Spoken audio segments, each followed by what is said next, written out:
இன்னைக்கு நான் அந்த ரோட்ல நின்னு பேசுறேன்னா என் வாழ்க்கையில ஏசப்பா எனக்கு ஜீவனை கொடுத்தாருங்க.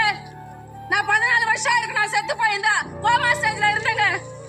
நான் போவாத கோயில் கிடையாது, பார்க்காத டாக்டர் கிடையாதுங்க, செய்யாத மந்திரம் கிடையாதுங்க. ஆனாலும் என்ன மரண படுக்கையில போச்சு. நான் படுக்கையா போனேன். அந்த நேரத்துல என்ன தூக்குவார் யாருமே இல்ல, எனக்கு விடுதலை கொடுக்க யாருமே இல்ல. ஆனா இந்த மாதிரி இன்னைக்கு நீங்களாவது நின்னு கேக்குறீங்க. எங்க ஊருக்கு எங்க பாஸ்டர் சர்ச்சில இருந்து வருவாரு, டிராக்ஸ் கொடுப்பாரு. அவர்கிட்ட சொல்லுவேன், இந்த டிராக்ஸ் என்கிட்ட கொடுக்காத, வேணாம், எனக்கு ஏசு வேணாம், போயிடுன்னு சொல்லிட்டு டிராக்ஸ கிழிச்சு அவர் முகத்துல போட்டு அவர் மூஞ்சில காரி துப்பணுங்க. நான் ஏத்துக்கவே இல்ல. ஒரு நாள் மரண படுக்கையில போன போது கை கால் நின்னு ஊந்து போச்சு, கண்ணு நின்னு போச்சு. லாஸ்ட் மரணம் அந்த இழுத்து பேசுதுன்னு சொல்லுவாங்க இல்லையா, அப்படிப்பட்ட நிலைமையில நான் போயிட்டேன். அந்த நிலைமையிலதான் இயேசுவை பத்தி சொன்னாங்களே. அப்ப நம்ம இயேசுவை கூட்டு பாப்பா, நம்முடைய வாழ்க்கையில அற்புதம் நடக்குமா, நமக்கு ஜீவனை கொடுப்பாரா, நம்மள வாழ வைப்பாரான்னு சொல்லிட்டு அந்த இயேசுவை நான் வாயினால அறிக்கையிடல, உள்ளத்துலதான் கூட்டேன். அவர் உண்மையான தேவங்க. வானத்தையும் பூமி உண்டாக்கின கர்த்தர் அவர் ஒருவரே. உங்களை என்னைய படைத்தவர் ஒருவரே. அவரால் மட்டும் நம்மள வாழ வைக்க முடியும், அவரால் மட்டும் நமக்கு ஜீவனை கொடுக்க முடியும். அந்த நேரத்துல உள்ளத்துல மாத்திரம் நினைச்சுங்க. எங்க வீட்டுல அனுப்ப மாட்டேன், சர்ச்சுக்கு போக கூடாதுன்னு சொன்னாங்க.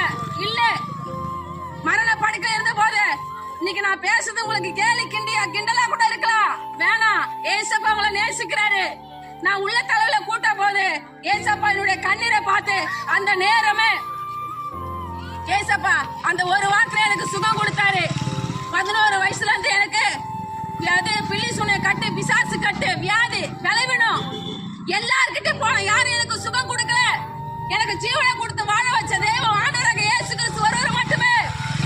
இன்னைக்கு கேக்குறாரு உங்களை பார்த்து, மகனே மகளே, வியாதியா இருக்கிறியா, கவலையா இருக்கிறியா, கடன் பிரச்சனை இருக்கிறியா, உன் குடும்பத்துல சமாதானம் இல்லையா, என்னால படிக்க முடியலன்னு சொல்லி கவலைப்படுறியா, ஏசப்பா சொல்றாரு, வா என்னிடத்துல வா மகனே, நான் உனக்காக தான் அடிக்கப்பட்ட, உனக்காக தான் இந்த பூமிக்கு வந்த.